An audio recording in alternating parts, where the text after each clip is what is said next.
Hello there, my mates. Gusto ko lamang magpasalamat sa inyo na sa inyong pagdarasal. Nagwo-worry kayo sa akin. Don't worry, I'm facing some challenges. Depende yan sa mga medyo maligalig. But you don't have to worry. As long as I know deep in my heart, we know that deep in our heart, kasama si ES, that we are serving our people from the heart. Nothing to worry. You really cannot please everybody. Damn if you do, damn if you don't. So sanay na kami dyan. But again, thank you for all your prayers. So sa mga Gen Zs ko na agresibo, thank you very much. Sa mga veterans ko na mga kaedad ko na, remember, nandito lang sama-sama na tayo noon pa, and I love you because we are one family. Sa panahon ngayon, may mga negatibo, may mga pagsubok, huwag tayong padadala. Katulad ng lagi kong sinasabi, let's not be part of the problem. Let's all be part of the solution. Mabuhay Philmates, mabuhay ang Pilipino, mabuhay ang Batanggenyo, mabuhay tayong lahat. God bless! Love you! Tama na, cut na. Cut na, Ate V, tama na. When it comes to acting, talagang hindi matatawaran ng galing at husay nitong si Ate V. Talagang the star for all season. Kaya lang, Ate V, wala ka na sa takilya, wala ka na sa pelikula. Politika na ito, politika. Yung kaplastikan mo, tigil-tigilan mo na. Sa totoo lang, ang tanda mo na, tinatago mo na lang sa foundation yung kulubot mong muka. Pero tandaan mo, kahit itago mo sa foundation ng kulubot mong muka, hindi maitatago ng foundation mo yung sama ng ugali mo. Naalala niyo yung sinabi niya na nakaraan?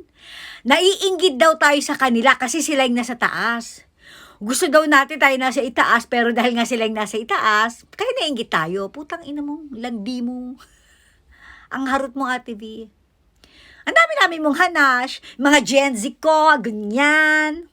Yung mga senior citizen na katulad ko, ganan. I love you all. God bless. Salamat sa mga nagpa-pray para sa amin dahil sa may mga pinagdadaanan kaming challenges ngayon. Gaga, walang nagpa-pray para sa inyo.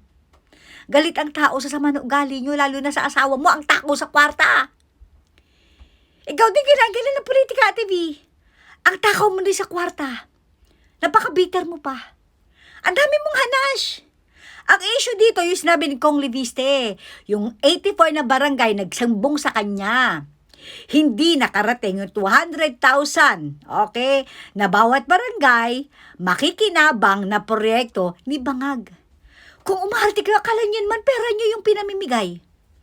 Kung umarte kayo, parang kayo yung may-ari ng pera. Magdidesisyon ka ng ganyan. Dahil daw natalo si Lucky doon sa lugar ng mga barangay na yon, kaya ang ganti ng ape, hindi binigay yung 200,000 na para sa kanila. Kapal ng mukha mo, Ate V. Ang tanda mo na para umarte ka ng ganyan, mahiya ka. Ito naman kasi si Bangag, hindi ko alam kung bakit merong 200,000 para sa mga barangay, lahat makikinabang. Putang ina mo. Ginagawa mo lang yan para lang sabihin ng mga tao na meron kang ginagawa. Yan lang naman na kaya mong gawin, mamigay ng ayuda. Partida, hindi mo pa pera. Putang ina to, kapal ng mukha nito.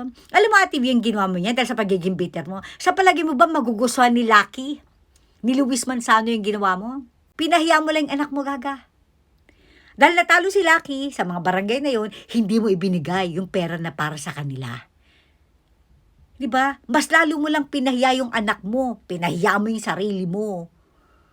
Putang ina to, kung umarte, akala mo naman matinong tao. Ulul, Ate V, tigilan mo yung mga ganyan-ganyan mo. Walang nagpe-pray para sa inyo. Galit ang tao sa inyo dahil sa sobrang yabang mo.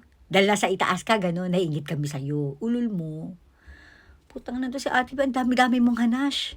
Pero hindi mo sinagot yung issue tungkol doon sa reklamo ng 84 na barangay na hindi nabigyan ng 200,000. Yun na ipaliwanag mo. Hindi yung kung ano-ano mang kaikikan mo. Tama na yung kakaarte mo.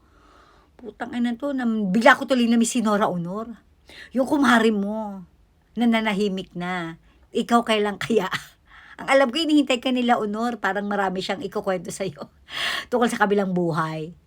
Putang ina to si Ate B, parang gaga. I love you, Lucky. Ul. Pinahiya mo lang yung anak mo sa ginawa mo. Kakahiya ka.